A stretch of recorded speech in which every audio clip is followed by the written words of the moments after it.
All right, I thought I would show you a little bit more about lasagna gardening. Lasagna gardening is the way I have gardened from the beginning back in 2009.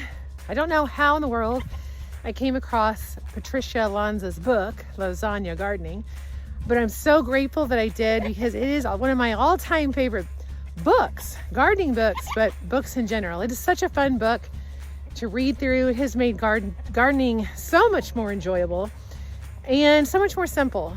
And it just provided a lot of really great information and ideas and creativity from the beginning for me. And so for the most part, that's the only way that I've ever gardened. It is the best way, in my opinion, to garden. It is basically a no-till gardening style. You could maybe categorize it as an Eden garden.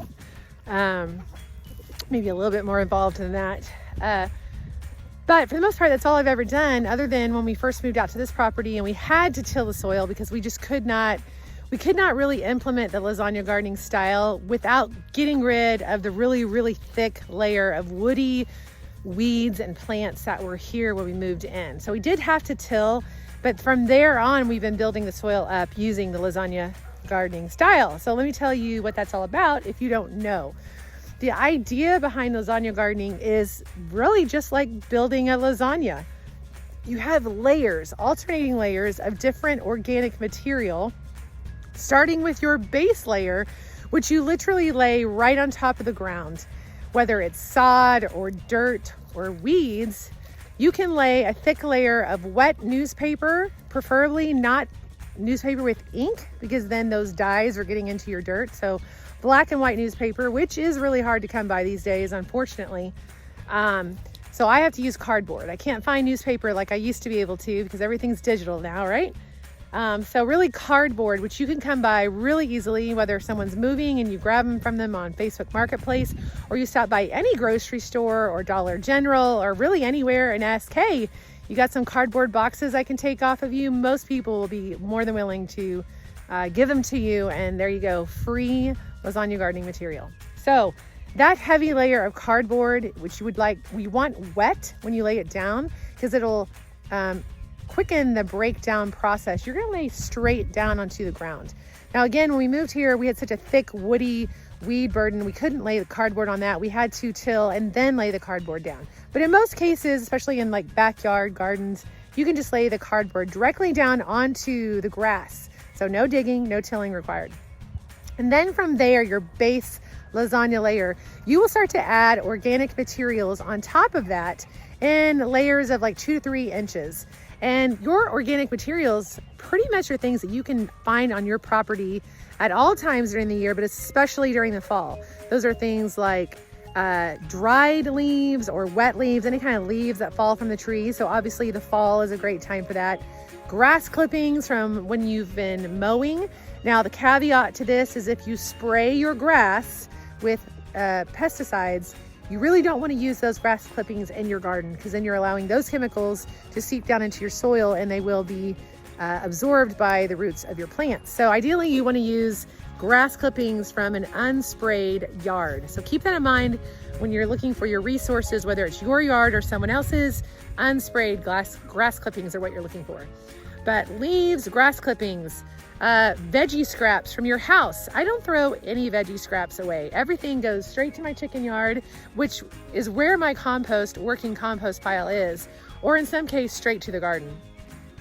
Straw and hay are 2 great resources, although again, you will want to ask your farmers if they're spraying their straw and hay, and most farmers unfortunately do, so you have to determine if you want that stuff in your garden or not. But you can usually find smaller farmers, like where we get our milk, they have hay and straw that is generally not sprayed, so something to keep in mind. Wood shavings, so wood chips, wood shavings, sawdust, wood ashes, so not charcoal ashes, you don't want those, but wood ashes. If you have a fire pit in your backyard, get all those wood ashes and throw them into your garden. It's going to provide some phosphorus and potassium for your plants. I'm trying to think of anything else I'm forgetting off the top of my head. I have a blog, which I'll list below, that goes more into detail, and you can read all the different things that you can add into your lasagna garden.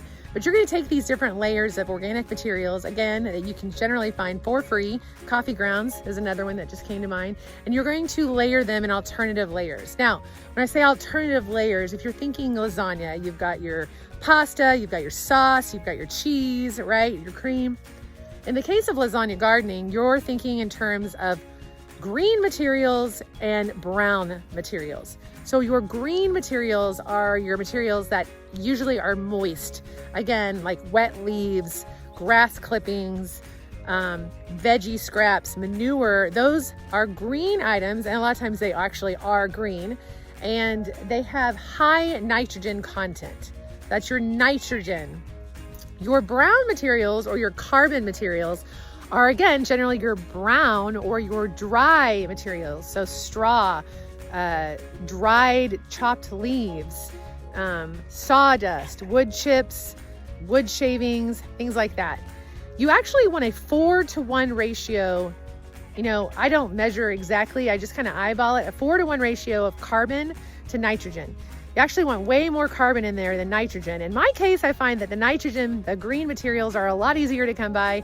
Mainly that's because I've got animals around here. But even when I didn't have animals, I just found that the nitrogen, the green materials were a lot easier to come by than the carbon. But some people would argue that. So either way, you want a 4-to-1 ratio of brown carbon materials to green nitrogen materials. And you're going to alternately layer those. So maybe you have your cardboard, and then you've got manure, and then you have straw, and then you have food scraps or compost, and you have wood chips. And you don't have to have all these different components. You could literally do straw, compost if you wanted, but the more variety you add in your layers, the more variety of nutrients and organic material you're going to be feeding to your garden and to your soil. Now, the cool thing about lasagna gardening is once you have collected your supplies, which again, if you're resourceful, you can find for free almost anywhere. I've rarely paid for my lasagna garden materials other than when I was using bags of peat moss, which I really don't have to use anymore since I'm utilizing wood chips and straw and a lot more of those type of materials. You can do all this for practically free, which is great. So you're going to layer your materials. Again, you want about a 2 to 3 inch thick for each layer, eyeballing it, till you reach about 18 to 24 inches tall. Now, why so tall? Well, first of all, you're using materials that have not broken down fully, with the exception of maybe your compost or composted manure or barn litter. But you're having this tall 24 inches, and yes, unless you're doing it in a raised bed that has a border to keep all that material in, you may have more of like a pyramid style garden, just because you can't go straight up and down without something holding it in. So you might want to consider that, having some border or a barrier of some type, whether it's a fence until it cooks down, or stones or bricks or cinder blocks or wood. I've always just built mine right on top of the ground and then covered it with a tarp and allowed the garden bed to cook. Your lasagna garden is going to cook either naturally by itself over the winter, like you build them in the fall and let it cook over the winter so it's ready to go in the spring, or you could actually plant directly into it after you've built it, and it will literally cook down and break down over the course of the growing season. I have done both and had success with both. So it's kind of up to you and your planning capabilities. We did a lot of lasagna layering here. After the end of the season, we had the chickens in, came and scratched around and manured. We put all of our grass in here from the end of the season. We put all of our leaves from the property, as much as we could get in here. The straw from our animals throughout the winter have gone in here. So we've been kind of like randomly lasagna layering throughout the season and allowing this to cook down over the winter. But you could, and I have done it, build a lasagna bed in the early spring once you can get out and the snow has melted, and start layering these things down. And if you're not planting early spring crops, you could put a tarp over that bed, allow it to cook for 5 or 6 weeks until your last frost date, pull that tarp off, and then plant your plants right into it. I actually did a lasagna garden a couple years ago in my 2020 garden. I laid down just all the food that was in my veggie scraps that were in my compost that had not broken down. I took all that stuff out, laid it on the ground, put some straw and leaves and things on top of it, and planted right directly into it. And I had an amazing return on that garden. It was actually probably the most prolific of the entire garden, was where I had those raw veggie scraps and compost that they were growing into. I can't say it's always gonna work, but it worked for me. The power of the sun and the earthworms and all the microbes in the soil are breaking that down as the season goes through. Can really give you a super rich garden and great soil to grow in. Now, come this fall, I'm actually going to show you step by step the process of actually laying down the cardboard and layering all the things on top of it. But right now I don't really have that much material to work with other than the straw that's here, the compost from my chicken yard, wood chips over there. And I will probably be doing some of that here, but our gardens are pretty much ready to go, with the exception of this area behind me here that was not able to be covered by a tarp. And for whatever reason, this particular corner did not get a lot of straw and wood chips and manure on it throughout the winter. So it is showing a lot of signs of weeds. And this was the problem corner last year. So what I'm going to do is I'm going to move some compost in here, move some wood chips in here, not too many, because this is where I'm going to be planting here in the next 4 or 5 weeks. So I don't want it to be too difficult to break down. But I'm going to move a bunch of compost in here and maybe straw or wood chips, and put the cardboard right on top of it and allow that to kind of cook and decompose, so that I can use this corner really to smother out those weeds, so that I can use this corner without having to be burdened by the weeds come gardening season, if that makes sense. So I'm going to do sort of a miniature garden, lasagna gardening over here, where we did add organic material to it, I think, over the garden season, but for whatever reason this corner didn't get it, and it's showing it. The weeds are much more heavy here than they are in any other part of the garden. So again, I'm going to take some compost, move it over, maybe some chicken manure, some straw, and then this layer of cardboard that I got from the dollar store. I'm just going to lay all that on top, weigh it down, and hopefully it'll cook down and smother out the weeds here in the next few weeks, so that I can put some cool weather plants in it. But lasagna gardening really is a great way to utilize things that you have on hand. Most of it is free, or you can find it free if you're resourceful, especially with places like Facebook Marketplace and even Craigslist probably. And it really just helps you build your soil.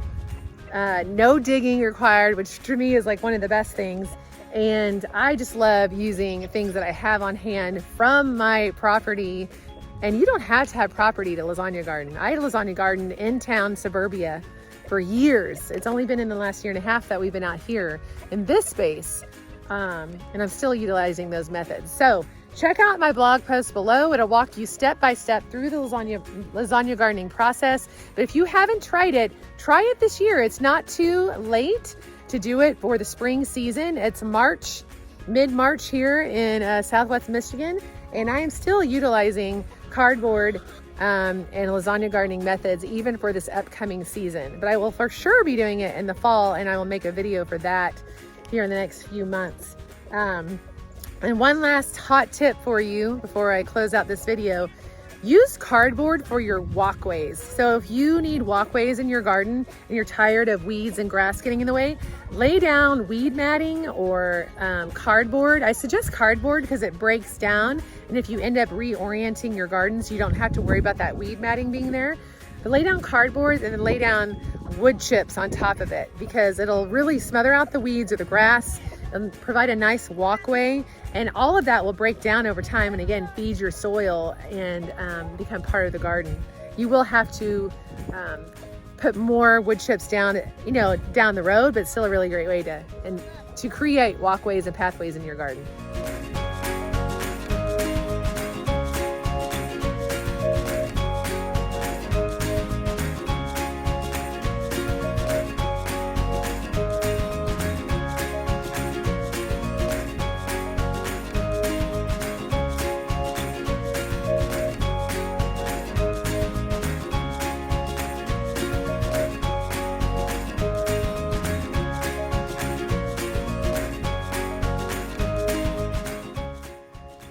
Got it done. I got a bunch of composted straw, manure, raked over here, covered it with interlocking cardboard boxes, and then covered it with this tarp to kind of hold it down and keep it moist. In most cases, you want to use dark tarps to smother out the weeds and bring the earthworms to the surface. But since right underneath there is a bunch of cardboard, I can use a white tarp in this case to, like I said, hold the moisture in and hold the boxes down. I'm glad I got that done. I really covered up most of the weeds left in this garden except for a few. And really we'll be ready to plant this out very soon. So use what you've got. I'm a big component of using what you've got, being resourceful, being creative. Barney, shh. Being creative with what you have. That can go a long way in the garden and in life. So give it a try. All right, you guys, I'll see you in the next video. Go try some lasagna gardening and make sure you check out the blog below for the step-by-step. All right, we'll see you next time.